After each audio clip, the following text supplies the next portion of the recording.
In a world where the sharpest minds are feared and the boldest tongues are silenced, power often belongs not to those who boast of their brilliance, but to those who conceal it. What if the most dangerous weapon of control is not showing how much you know, but how little you appear to? Men are slaves to perception. They believe what their eyes tell them, and they rarely search beyond the veil of appearances. The wise, therefore, must clothe their cunning in the garments of simplicity. By pretending ignorance, one disarms suspicion, lowers defenses, and positions oneself as harmless, while quietly pulling the strings of influence. To play the fool is not weakness, it is a stratagem. For when others underestimate you, they reveal themselves entirely, and you hold the advantage without ever drawing the blade. Power does not always belong to the one who strikes hardest. It often belongs to the one who convinces others that he is too weak to strike at all. This is the mask of harmlessness, a mask far more effective than the sharpest sword or the most polished argument. Ask yourself, who do you fear more? The man who boasts of his strength, or the man who smiles as though he possesses none? The first invites your resistance. The second disarms it. History is littered with rulers and strategists who mastered this principle. Consider Octavian, later known as Augustus. When Caesar was murdered, Rome burned with ambition and suspicion. Octavian appeared frail, bookish, even unfit for command. His rivals underestimated him, imagining him a pawn. They laughed at his youth, mocked his quiet demeanor. And while they bickered and tore one another apart, he gathered power piece by piece, until he stood as the undisputed master of Rome. He conquered not with raw force, but with the mask of harmlessness, and when the world finally saw his true nature, it was too late. Why does this mask work so effectively? Because people crave superiority. They hunger for it in every room, every conversation. If you appear clever, they guard themselves. If you appear foolish, they relax. The moment they feel above you, they surrender their secrets freely. Psychology confirms what history already whispers. Studies in social dynamics show that when one individual signals weakness, others instinctively lower their vigilance. It is the predator who bares his teeth that draws suspicion. But the prey that seems defenseless, that creature is ignored, pitied, or dismissed, until the moment it strikes. Reflect on your own life. Have you ever noticed how quickly people explain themselves to someone they believe incapable of understanding? How often do they confide in those they see as safe, because they assume no danger lies there? This is where your advantage is born. The mask of harmlessness creates a theater. Others perform upon it without realizing they are on stage. Their arrogance becomes their script. Their loose tongue becomes your treasure. But let us strip this lesson of poetry and put it in steel. Imagine you enter a gathering, a meeting, or a negotiation. If you arrive projecting brilliance, you invite envy, resistance, and rivalry. If you arrive projecting simplicity, others will fight each other for dominance, never realizing you are watching from the shadows, gathering intelligence that will later decide their fate. The genius lies not in dazzling them, but in making them believe you cannot dazzle at all. Think of the court jester in medieval palaces. He was the fool, laughed at by noblemen. Yet in his foolishness, he spoke truths that no advisor dared whisper. Why? Because the mask of harmlessness gave him immunity. He was underestimated, tolerated, even indulged. And so he wielded power no one could measure, hidden behind bells and motley clothes.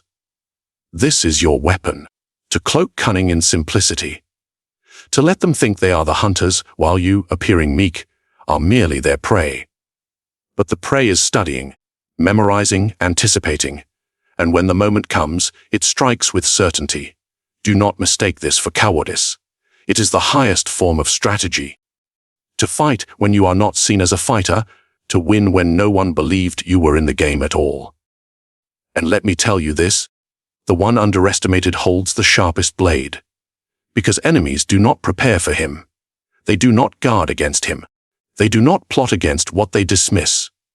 They are too busy fearing the obvious threat, while the silent one advances unnoticed. The mask of harmlessness gives you freedom.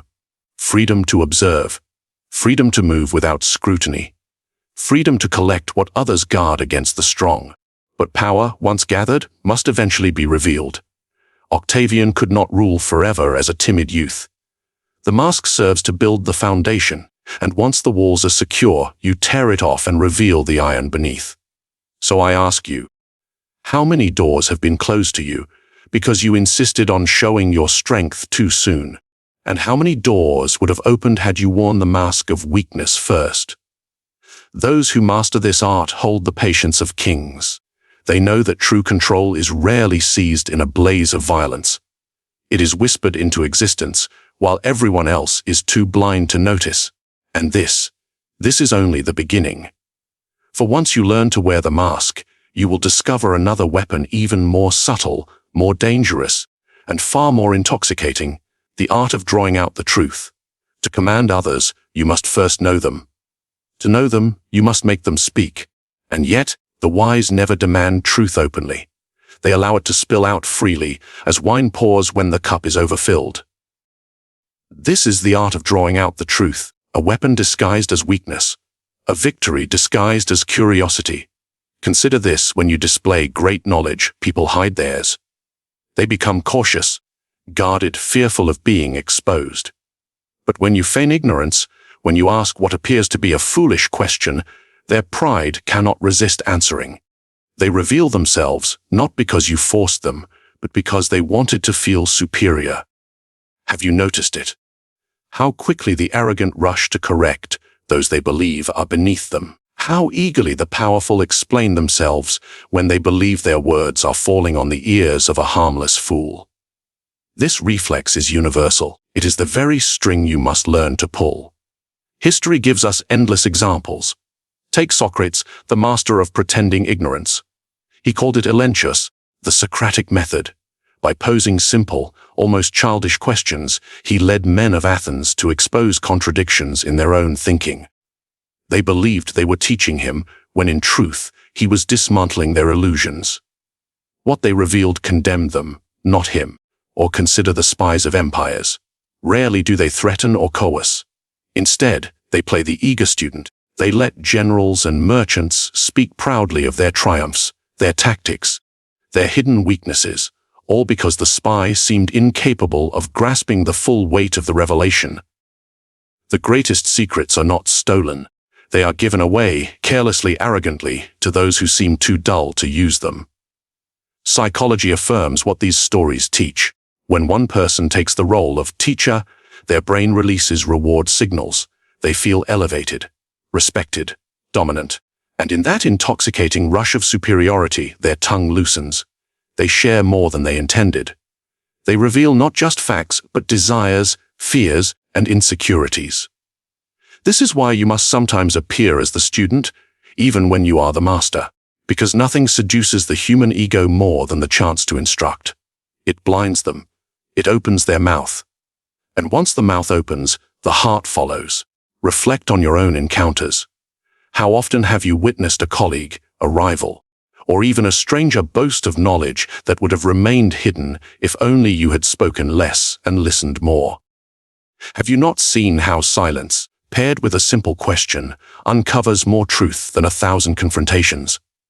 The fool asks clumsy questions. The cunning man asks them deliberately. The difference lies in purpose. One seeks understanding, the other seeks power. But beware, this art is delicate. Ask too sharply, and suspicion arises. Press too hard, and defenses return. You must appear genuine in your ignorance. Your curiosity must feel natural, like the curiosity of a child. It must invite laughter, indulgence, the kind of careless responses that hand you the very information you need. Think of a general planning war. He does not demand his enemy disclose troop movements. Instead, he listens at the tavern, pretending to misunderstand a soldier's drunken boasting. He asks questions so naive, so harmless, that the soldier cannot resist proving his superiority by explaining. And in those words, the general acquires the map of the enemy's weakness. Now ask yourself, how many opportunities for truth have you missed because you were too eager to display your own intelligence? How often have you sought to impress, instead of letting others impress themselves into your hands? Those who speak too much teach others how to defeat them. Those who speak less invite others to teach them how to win. The art of drawing out the truth requires patience. It requires the restraint to suppress your pride, to let another believe they are the clever one. But in the end, the advantage belongs not to the speaker, but to the listener who hears what was never meant to be revealed. And remember this: men guard their treasures with locks and walls. But their vanity, that is a gate they fling open willingly, inviting you to step inside. Step lightly, step wisely, and take what you need before they ever realize it is gone. Because once you master the art of making others speak, you will discover an even greater power.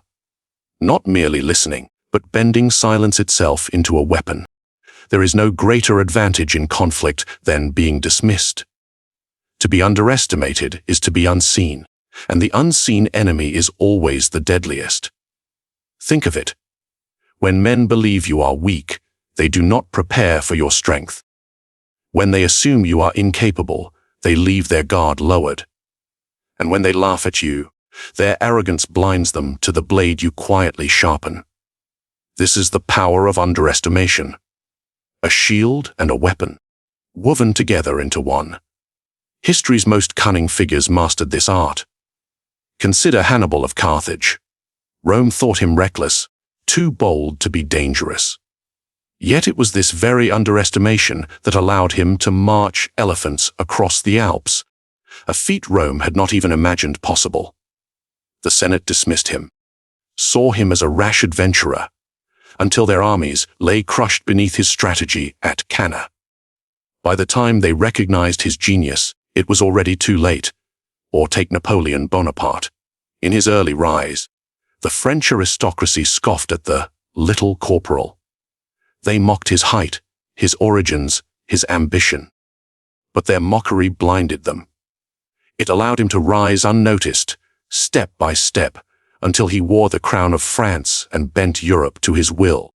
The insult they thought harmless was the very cover that carried him to power. Psychology explains why this works. The human mind underestimates as a form of self-protection. We want to believe our rivals are weaker than us.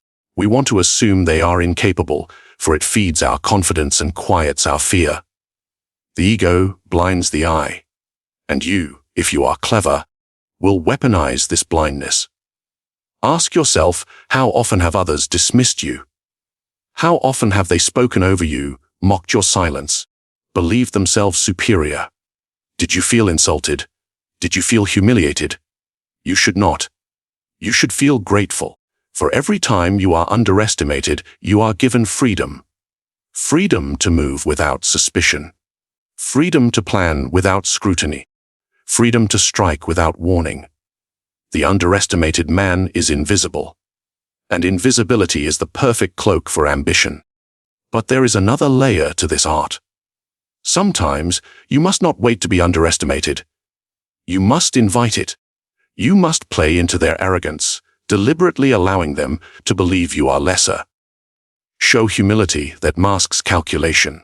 Show clumsiness that conceals precision. Show hesitation that hides ruthless intent. Why? Because a rival who believes you are harmless will reveal their full strength without fear. And when all is revealed, you will know where to cut. Think of the chessboard. The pawn is ignored. It is dismissed as insignificant. But under the right conditions, that pawn reaches the end and transforms into a queen. The most powerful piece of all. The underestimated rise the highest because no one thought to stop them. This principle extends far beyond war or politics. In business, the quiet competitor is ignored until he suddenly dominates the market. In personal life, the friend who seems meek observes silently, learning every weakness, until one day his influence surpasses those who scorned him. The underestimated hold the advantage because no one competes with what they do not fear. But here lies the danger. You must control the moment of revelation. If you reveal your strength too soon, you lose the gift of invisibility. If you reveal it too late, you risk being trapped by your own disguise. Timing, therefore, is the crown upon this strategy. You must ask yourself in every encounter, do they see me as weak? If so, good, let them. Do they laugh? Even better, mockery is the loudest form of blindness. For while they are busy laughing, you are busy winning. The art of underestimation is not about pride. It is about patience. Let them dismiss you today, so you may destroy them tomorrow. Let them laugh now, so you may command their silence later. Do not crave recognition in the present. Crave victory in the end.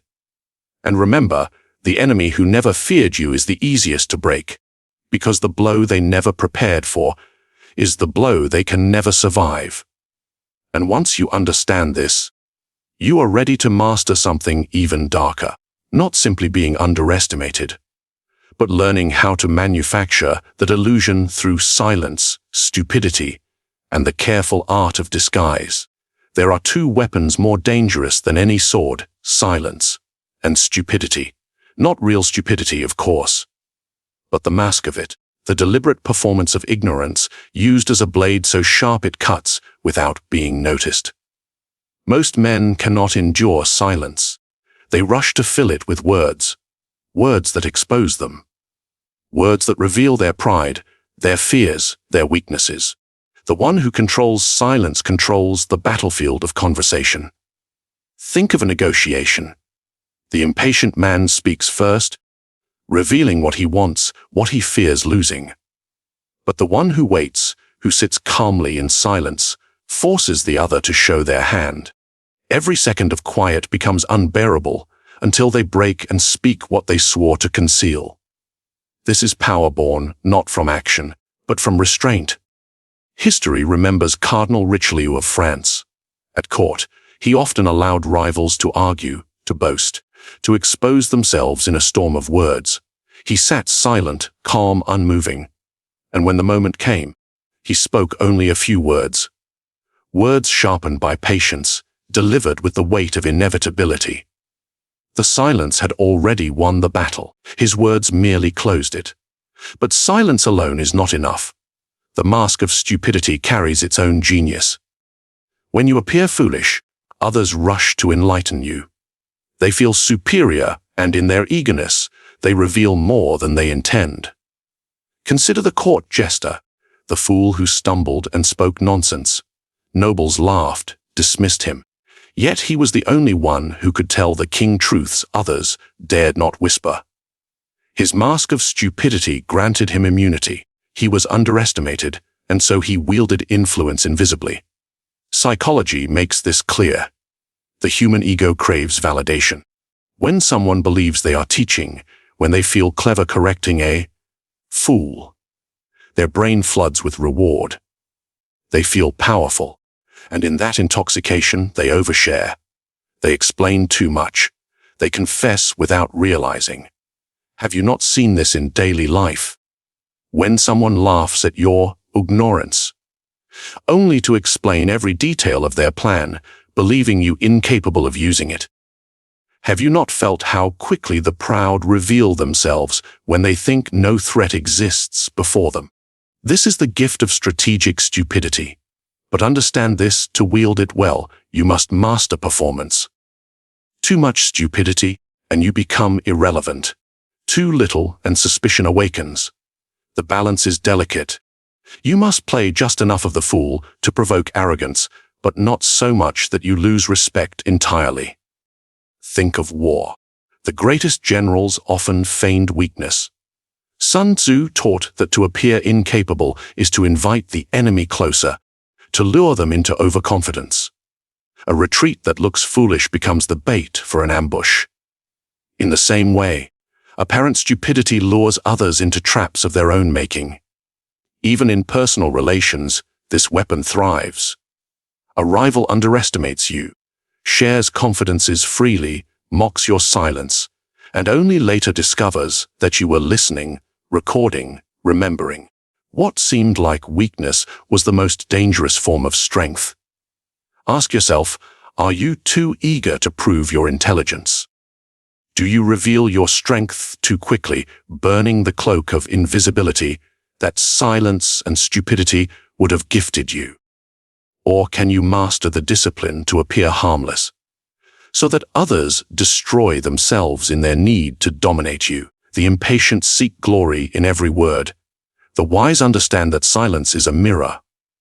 In it, men reveal themselves completely. And stupidity, when wielded with intent, is not ignorance but disguise. A disguise that lures pride out of hiding. A disguise that turns arrogance into a lever. A disguise that allows you to control the flow of information without appearing to control anything at all. But timing is everything. Remain silent too long, and you risk irrelevance. Play the fool too convincingly, and you risk becoming one in their eyes. You must know when to drop the mask, when to let silence end, and when to reveal the intelligence that has been watching, calculating, waiting. Because once the mask is lifted, they will realize too late that every word they gave away in arrogance was a weapon you now hold against them. And this is only the beginning. For silence and stupidity may disarm the enemy, but true mastery lies in what comes next. The art of controlling others without them ever feeling controlled. The crudest form of power is domination. To rule through fear alone is to build a fortress of stone, imposing but brittle.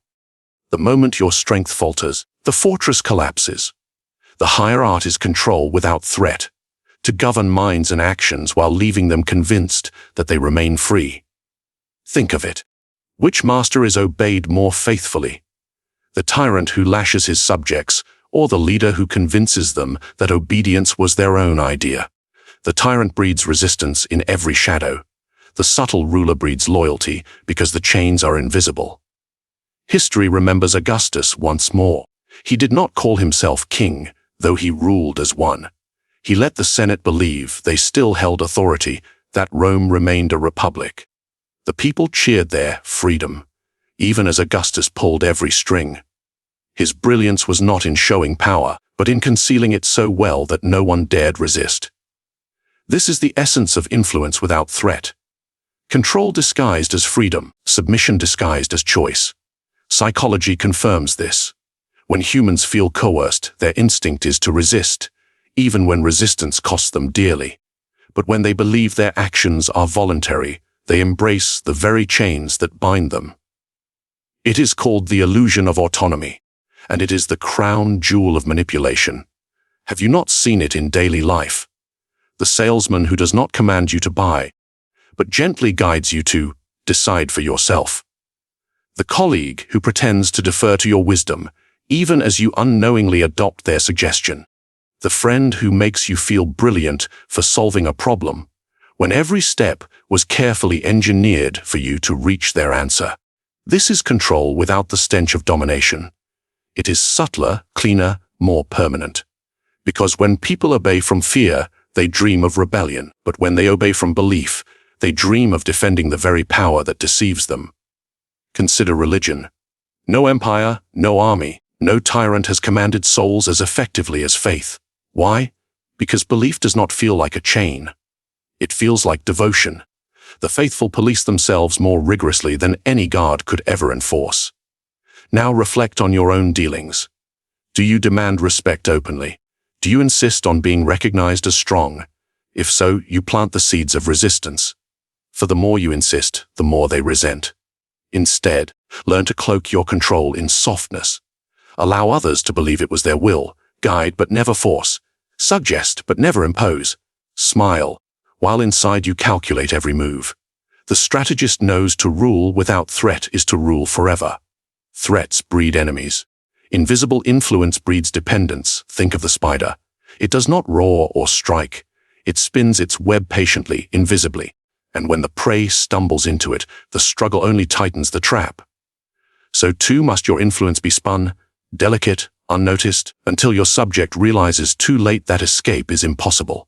Ask yourself, how much more could you achieve if those you sought to control believed they were leading themselves? How many doors would open if no one felt threatened by your ambition? How much more secure would your power be if those beneath you believed they had chosen their chains? The brilliance of control without threat is that it breeds not only obedience, but devotion. The manipulated defend the manipulator, believing him to be their ally, their savior, their friend. And once you are defended, once they fight on your behalf, your control is no longer questioned. It is eternal. But beware. The mask must never slip. The moment they see the hand behind the curtain, resentment awakens, and the illusion shatters. The spell of invisible control requires discipline, restraint, and the patience to always hide the blade. Because in truth, the most dangerous ruler is not the one feared nor the one loved. It is the one no one ever suspects of ruling at all. And once you grasp this art, you stand ready for the final mastery, to endure ridicule, to wear scorner's armor, and to transform mockery itself into the fuel of domination. Mockery is a gift. Most despise it, fearing humiliation. The wise embrace it, for ridicule is one of the greatest shields a strategist can wear. When they laugh at you, they lower their guard. When they mock you, they blind themselves.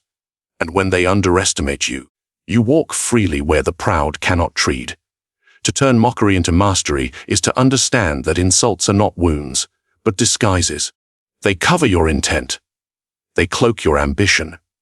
They allow you to move invisibly, because the arrogant are too busy sneering to notice your ascent. Consider Julius Caesar in his youth. Noble families scorned him as weak, delicate, even effeminate. They laughed at his robes, his manners, his poetry, and while they mocked, he studied them.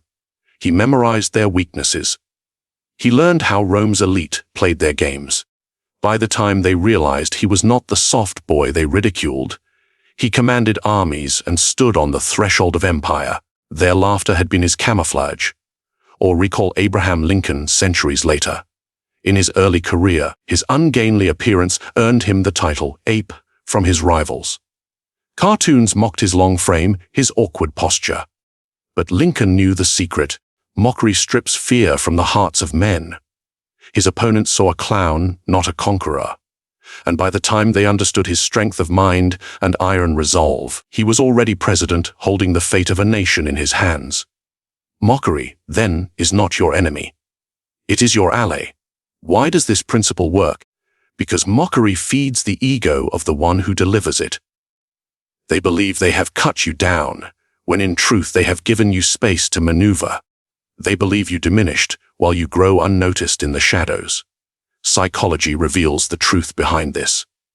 When people ridicule someone, their brain rewards them with a false sense of superiority. It convinces them they have won. And when someone believes they have already won, they stop competing. They stop watching. They stop preparing. That is your moment, for the mocked one is invisible, and invisibility is the perfect ground for strategy. Have you not felt it yourself? The sting of laughter, the sharp cut of humiliation. Did you respond with anger, with the desire to prove yourself immediately? That is weakness. The wise swallow the insult. They smile, even as they sharpen their blade in silence. Because time is the great equalizer, and laughter today often becomes silence tomorrow. Think of the fool at court once more. The jester mocked by nobles, mocked by kings. Yet behind his mask of bells and painted face, he wielded freedom no advisor possessed. He could speak truths no general dared utter. He could whisper insights no minister dared confess. The mockery that diminished him in the eyes of others was the very mask that made him untouchable.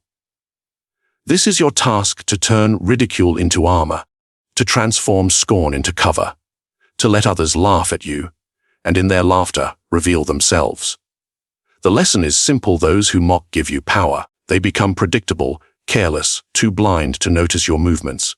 They waste energy on insults, while you conserve energy for strategy. Ask yourself now, do you burn with anger when they ridicule you? Do you waste strength proving them wrong in the moment? Or can you endure it, wait silently, and reveal your strength only when the timing delivers maximum devastation? The mocked one who rises becomes untouchable, for nothing silences laughter more completely than undeniable triumph. But here lies the art: you must never appear to crave that vindication. You must not reveal that you have been plotting vengeance in the shadows. You must rise naturally, invisibly, as though success was inevitable, not reactionary. For if you reveal your anger, you reveal your strategy, and the laughter transforms into suspicion.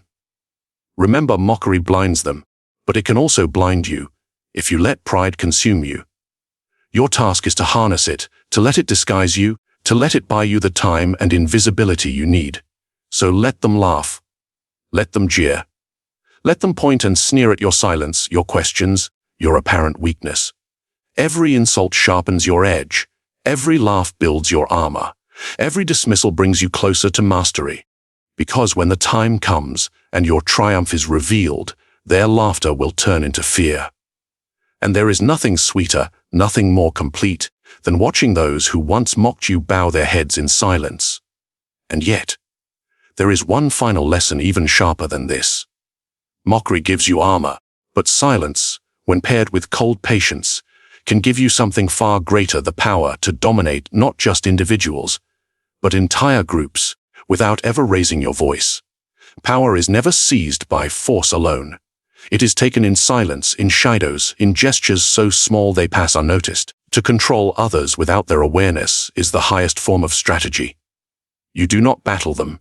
You guide them. You do not shout. You whisper. And while they laugh, doubt, or dismiss you, you tighten your grip unseen. This is the essence of true domination, to let them believe they are free, while every step they take is one you have already chosen. Ask yourself, how many times have you been led without realizing it? How many of your own choices were planted by another hand? And more importantly, how many lives can you now shape with this knowledge? The weak chase applause, the wise cultivate invisibility, and the ruler of men wears masks, not crowns. If this lesson stirs something in you, leave your thoughts below. Subscribe so you never miss the next strategy. And share this with those foolish enough to think they cannot be controlled.